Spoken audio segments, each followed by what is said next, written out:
El magnate se negaba a bailar con cualquiera hasta que apareció la empleada de limpieza afroamericana junto a su pequeña y lo transformó todo para la eternidad. ¿Qué ridiculez es esta? ¿Cómo se atreve esta señora a introducir a una menor en el evento más selecto de Nueva York?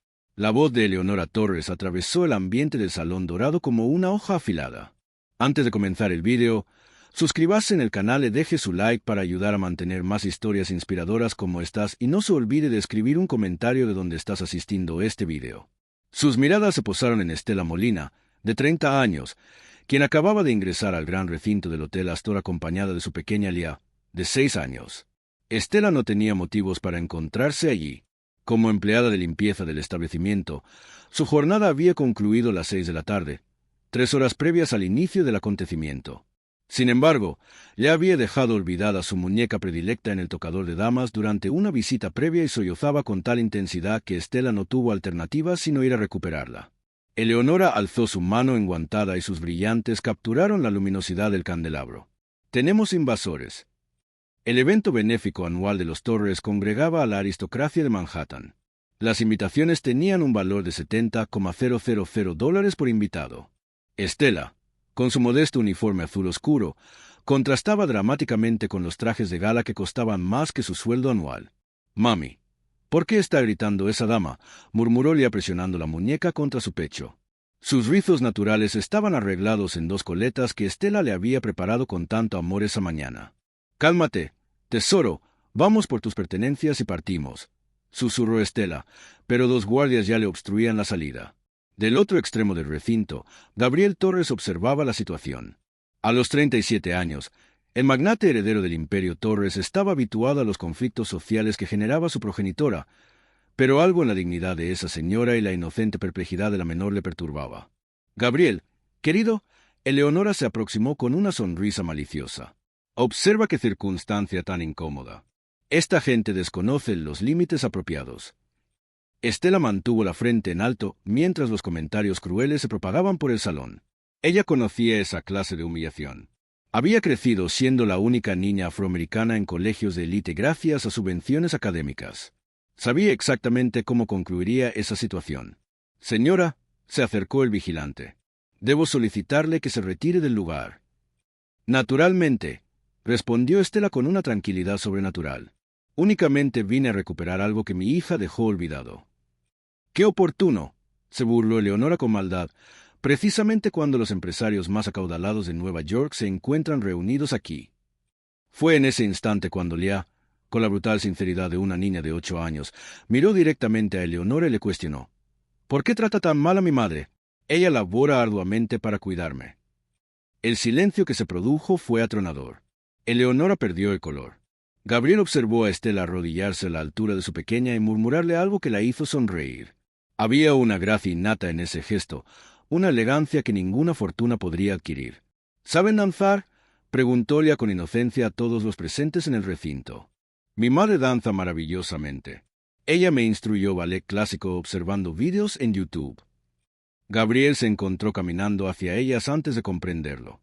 Eleonora intentó detenerlo por el brazo, pero la ignoró completamente. «¿Me permite esta danza?», le solicitó a Estela, extendiéndole su mano. Todo el salón se paralizó.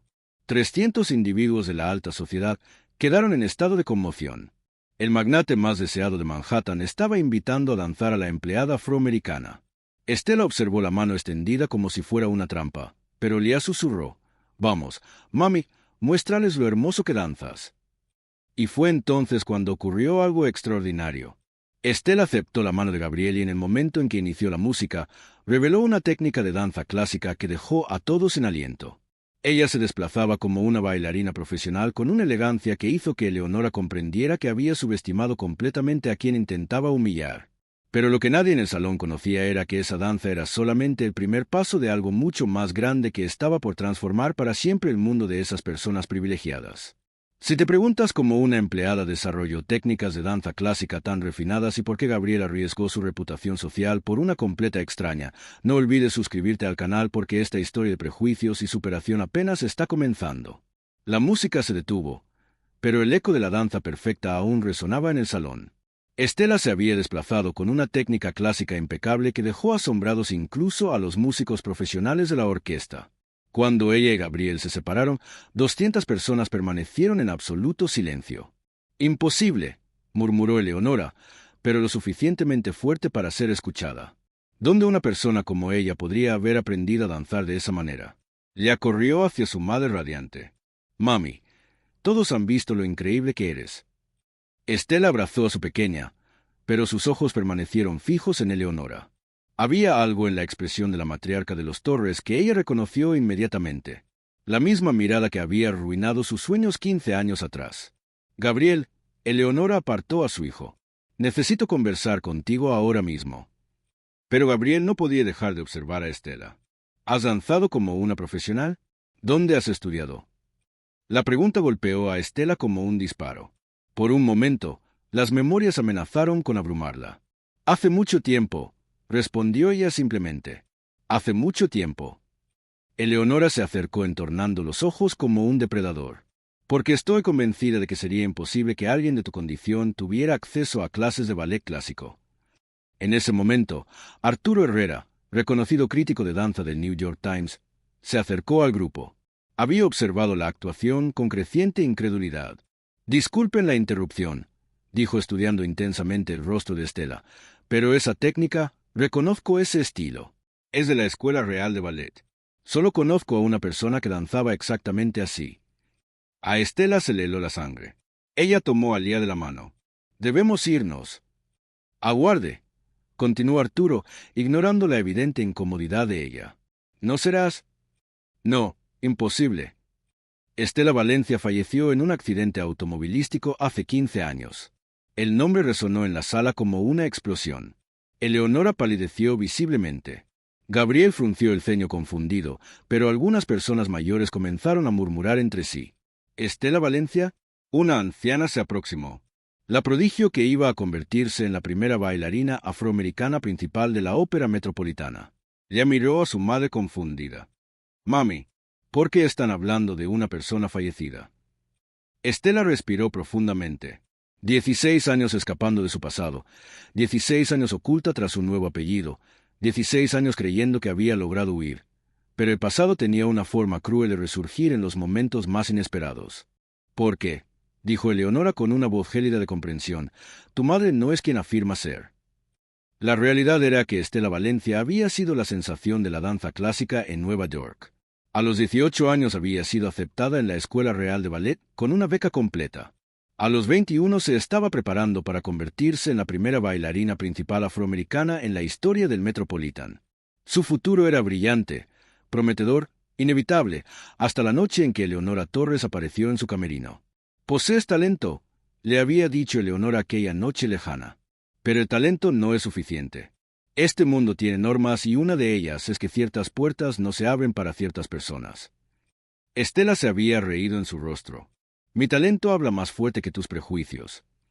«Ya lo veremos», había respondido Eleonora con una sonrisa fría. Una semana después, fotografías íntimas falsas de Estela circularon por los medios de comunicación. Acusaciones de vinculación con las drogas surgieron de la nada.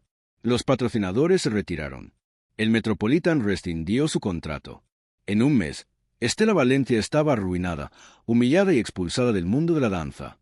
Ella había desaparecido, adoptado el apellido Molina y jurado no volver a pisar un escenario. Trabajó como empleada de limpieza, mesera, cualquier cosa para sobrevivir y criar a Lía sola. «Así que», dijo Eleonora ahora, con la voz cargada de veneno disfrazado de dulzura, «la famosa Estela Valencia. Qué casualidad que aparezcas aquí en el baile de la familia que tanto te auxilió en el pasado». Gabriel miró a las dos mujeres percibiendo una tensión que no comprendía completamente. «Mamá, ¿de qué estás hablando?» «Estoy hablando de justicia tardía», sonrió Eleonora. «Tu nueva amiga no es una simple empleada, es una mentirosa profesional que engañó al mundo de la danza hace 15 años». Le apretó la mano de su madre. «Mami, ¿estás bien?» Estela miró a su pequeña, luego a Eleonora y finalmente a Gabriel. Ella había pasado 15 años creyendo que era una víctima. Pero de pie en ese salón, rodeada por los mismos depredadores que habían destruido su primera vida, se dio cuenta de algo que lo cambiaría todo. Ya no era la chica ingenua de 21 años que había sido tomada por sorpresa. Era una mujer de 32 años que había sobrevivido a todo lo que habían intentado hacerle y esta vez no la tomarían desprevenida. Tienes razón en una cosa, Eleonora, dijo Estela con un tono de voz que hizo que varias personas a su alrededor se detuvieran a escuchar. Ya no soy la persona que destruiste hace 16 años. Lo que Eleonora Torres no sabía era que la mujer a la que había intentado destrozar había pasado los últimos 15 años no solo sobreviviendo, sino preparándose. Y ahora, de vuelta al mundo que la había rechazado, Estela estaba a punto de demostrar que algunas personas no solo sobreviven a la caída, sino que utilizan la experiencia para volar aún más alto. En los 3 días que siguieron al baile, Eleonora Torres trabajó con la implacable eficiencia de alguien que ya había orquestado la destrucción de vidas antes. Ella activó su red de contactos como una araña tejiendo su telaraña mortal. «Doctor Williams», dijo ella por teléfono al director de la escuela de Leah. «Estoy preocupada por una situación que involucra a una de sus alumnas, Leah Molina. Tengo información de que su madre podría estar involucrada en actividades cuestionables». Al otro lado de la ciudad, Estela estaba en el pequeño apartamento que compartía con Leah, pero no estaba llorando ni escondiéndose como Eleonora esperaba. Estaba sentada a la mesa de la cocina con una determinación gélida, haciendo algo que había jurado no volver a hacer nunca: utilizar las habilidades que había desarrollado durante 15 años de supervivencia. Leah jugaba en la sala ajena a la tormenta que se avecinaba. «Mami, ¿por qué estás revisando esos papeles antiguos?» «Solo estoy organizando algunas cosas, mi amor», respondió Estela, estudiando cuidadosamente cada documento que había guardado durante años. Certificados de nacimiento, comprobantes de residencia, pero sobre todo registros médicos detallados y fotografías con sellos fechados que contaban una historia muy diferente a la que Eleonora había difundido 15 años atrás. Sonó el teléfono. Era la doctora Patricia Chen, subdirectora de la escuela de Leah. «Señora Molina, necesito hablar con usted sobre una preocupación que nos ha llegado. Algunos padres influyentes están cuestionando si Leah debe continuar en nuestra institución considerando ciertas alegaciones sobre su pasado». Estela respiró hondo. 15 años atrás, una llamada como esa la habría destruido. Ahora ella solo sonrió fríamente. «Doctora Chen, entiendo perfectamente. ¿Qué tal si concertamos una reunión? Tengo cierta información que tal vez aclare esas alegaciones». Después de colgar, Estela sacó una tarjeta de visita amarillenta que guardaba desde hacía años en el fondo de un cajón. «Bruno Alves, investigador privado y especialista en recuperación de reputación». Él había entregado esa tarjeta 5 años atrás cuando descubrió por casualidad que ella era la famosa Estela Valencia desaparecida. Bruno había sido periodista de investigación antes de convertirse en detective privado. Se había especializado en casos en los que personas poderosas utilizaban su influencia para destruir vidas inocentes. Cuando conoció a Estela, le ofreció su ayuda gratuitamente, pero ella la rechazó, ya que aún no estaba preparada para enfrentarse al pasado. «Bruno», dijo ella cuando le contestó, «soy Estela, Estela Valencia. Creo que ha llegado el momento de aceptar tu ayuda». 2 horas más tarde, Bruno estaba sentado en la cocina de Estela, con los ojos brillantes por la emoción de ver finalmente que se hacía justicia. «Estela, nunca dejé de investigar tu caso», díjola abriendo una gruesa carpeta. «Eleonora Torres no solo te destruyó a ti. He encontrado al menos otras 6 mujeres con talento cuyas carreras han sido arruinadas por la misma mujer en los últimos 20 años». Él esparció fotografías y documentos por la mesa. Una pianista clásica, una soprano de ópera, 2 actrices de teatro, una escultora y una escritora.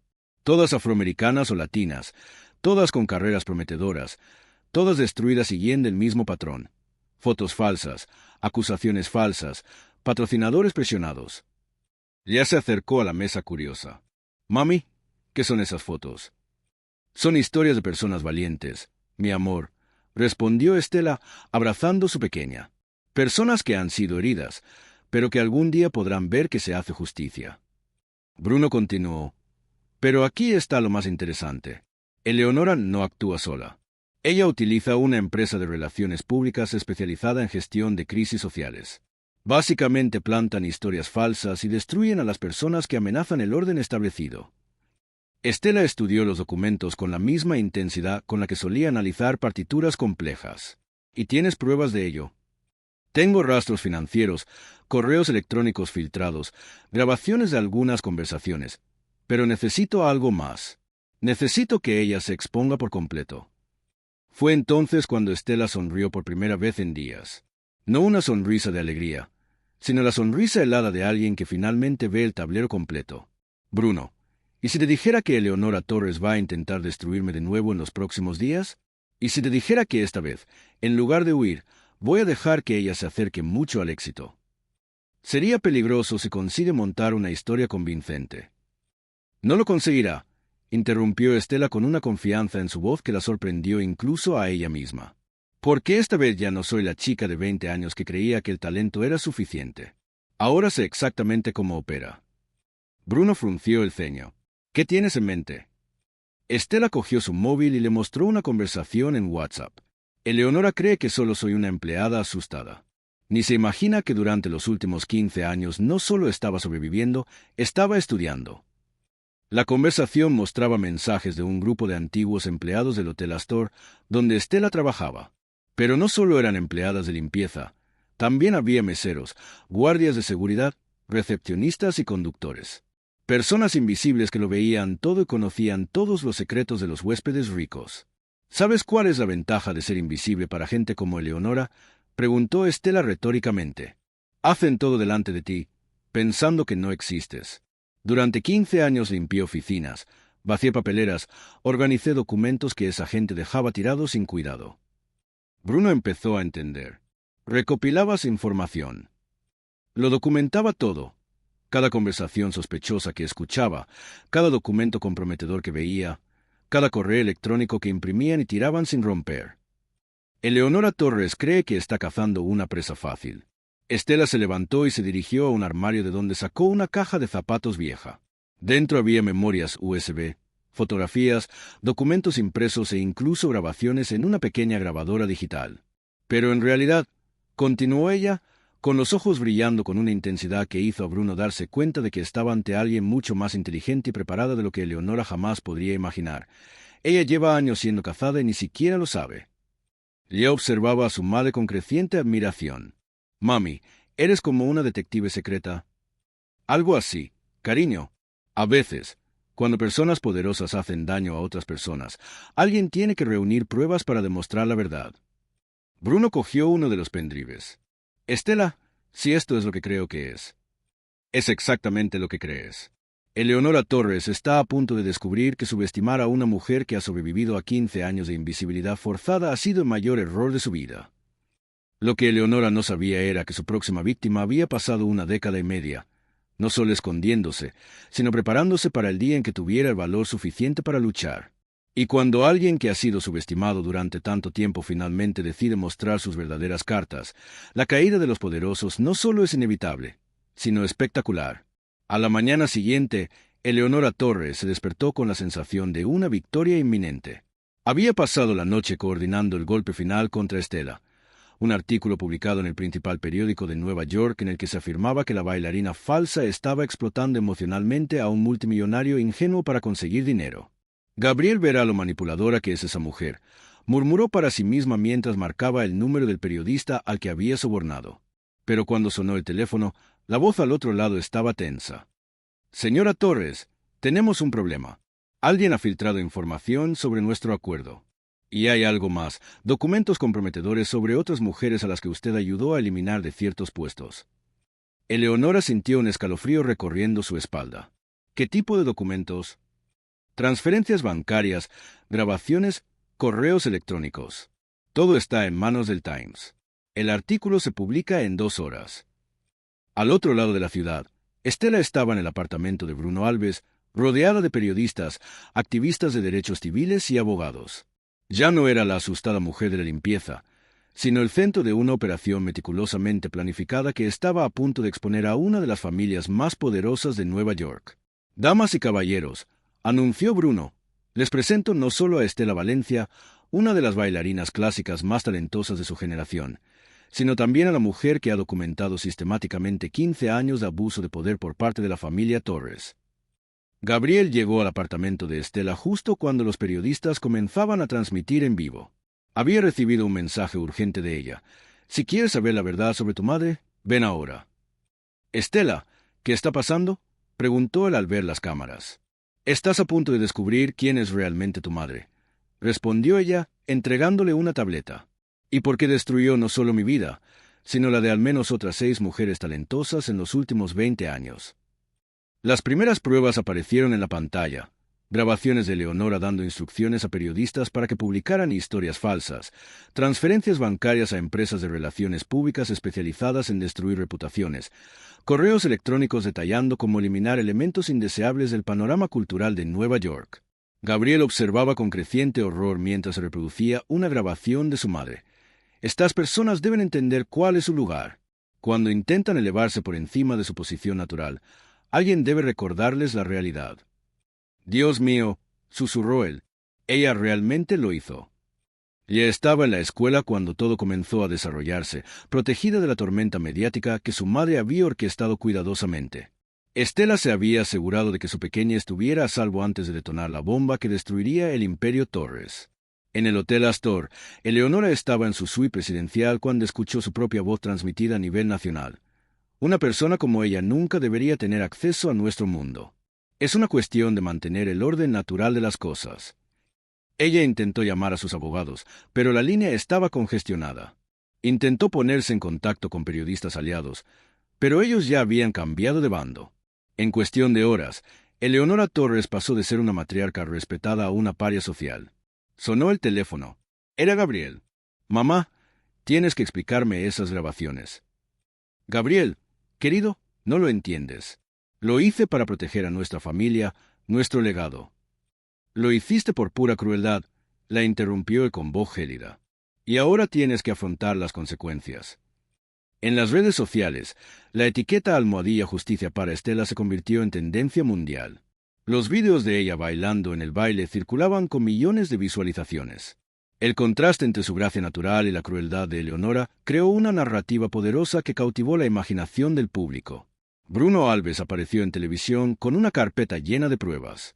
Eleonora Torres utilizó su influencia para destruir sistemáticamente la carrera de mujeres con talento, especialmente mujeres afroamericanas y latinas, que amenazaban lo que ella consideraba el orden natural de las artes en Nueva York.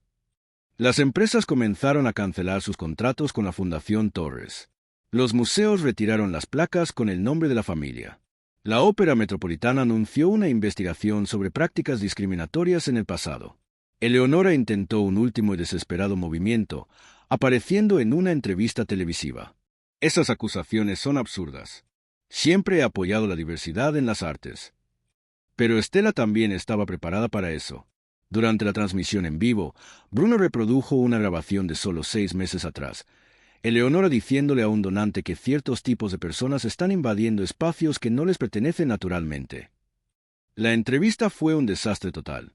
Eleonora tartamudeó, se contradijo y finalmente salió del estudio cuando el presentador reprodujo más pruebas.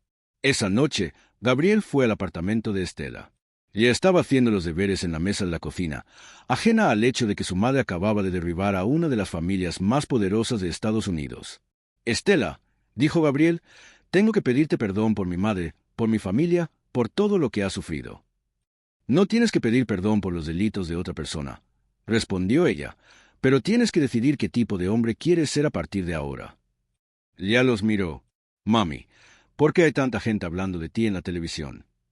Porque a veces, cariño, cuando las personas poderosas hacen daño a otras personas, alguien tiene que mostrar la verdad. Y hoy era nuestro día para mostrar la verdad. Al otro lado de la ciudad, Eleonora estaba sola en su mansión. Los empleados habían dimitido, los amigos habían dejado de contestar sus llamadas y el consejo de la fundación había votado a favor de su destitución inmediata. Ella miró por la ventana a la ciudad que una vez había dominado y se dio cuenta de que había subestimado completamente a Estela Molina. La mujer a la que ella consideraba solo una empleada asustada había pasado 15 años recopilando pruebas y construyendo una red de aliados que ahora la destruía por completo. Eleonora cogió el teléfono para intentar una última llamada a Gabriel, pero él no contestó. Durante 15 años ella había utilizado su poder para silenciar las voces que consideraba inadecuadas. Ahora, por fin era su propia voz la que estaba siendo silenciada por el peso de sus propias acciones. Mientras caía la noche sobre Nueva York, se establecía una nueva realidad. La mujer que había sobrevivido a 15 años de invisibilidad forzada no solo había recuperado su voz, sino que la había utilizado para reescribir las reglas del poder de toda una ciudad. 6 meses después, Estela estaba de pie en el escenario de Lincoln Center, no como empleada, sino como directora artística de la primera escuela de ballet inclusiva de Nueva York.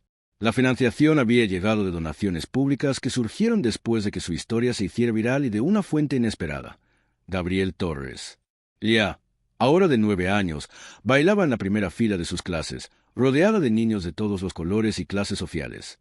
Mami, susurró antes de la actuación, has conseguido convertir tu dolor en algo hermoso. Eleonora Torres, por su parte, vivía ahora en un pequeño apartamento en Queens. Sus antiguos amigos la evitaban. La fundación se había disuelto y ella pasaba los días viendo en la televisión el creciente éxito de la mujer a la que había intentado destruir 2 veces. Gabriel había asumido el control total de los negocios familiares y había redirigido la fortuna de los Torres a programas de inclusión social y artística. Su primera donación de $10 millones fue para la escuela de Estela. ¿Por qué haces esto?, le preguntó Eleonora durante una de las pocas visitas que él aún le hacía.